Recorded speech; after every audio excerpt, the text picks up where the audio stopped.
You said when you heard Layla for the first time, Yeah.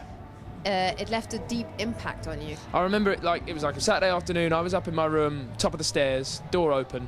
My dad's downstairs in the living room, and he's putting some music on. And Layla came on by Derek and the Dominoes, Eric Clapton's band. And he was playing it loud, and I stopped in my tracks, like sat upstairs and listened. And as it was finishing, I ran downstairs and said, "Can we play that again? That was amazing. What was that?" Suddenly at 11 years old, sort of feelings towards music like that are still quite new. It's a very sort of instinctive thing. And the next morning I was like, said to my parents, "Guys, I've got to learn how to play the guitar. Can we get that guitar out the cupboard wherever it is? And I just want to be able to make that sound."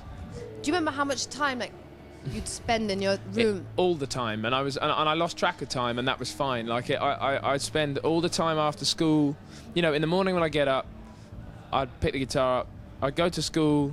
Sometimes there would be reasons at school to play guitar, which was great. Like music classes and stuff like that. Not every day, but as soon as I get home from school every day, I'd pick the guitar up again and I'd play it until I went to bed, and I would just keep going around like that. And that was all my free time. So, and at weekends I play it all weekend. And do you remember the moment when you sort of said, "Okay, dear parents, I'm now going to move to London and I'm going to, There was less of a definitive moment. Okay. It was more of a gradual thing where I was doing anything I could. It wasn't easy, but I was sort of doing anything I could and thinking of ways to get out and be somewhere else. Because I played in my hometown for years, and then eventually when I sort of realised, okay, if I want to do this on a larger scale, I can't just stay in my small hometown.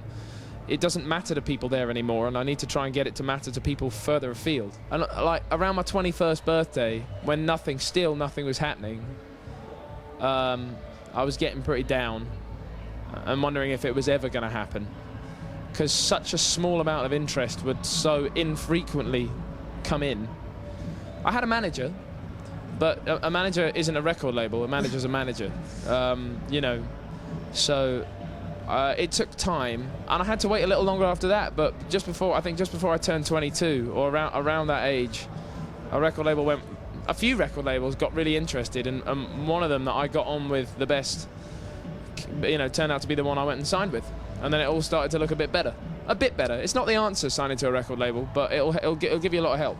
Did you feel a lot of pressure? Are you somebody that can deal with pressure, or was it just, at some stage you thought, am I going to manage all of them? My sort of take on things is I'm not going to let anything beat me or win or defeat me, is what I really mean. I'm not going to let a high pressure situation defeat me if I can help it. So I deal well with pressure, I guess. Yeah.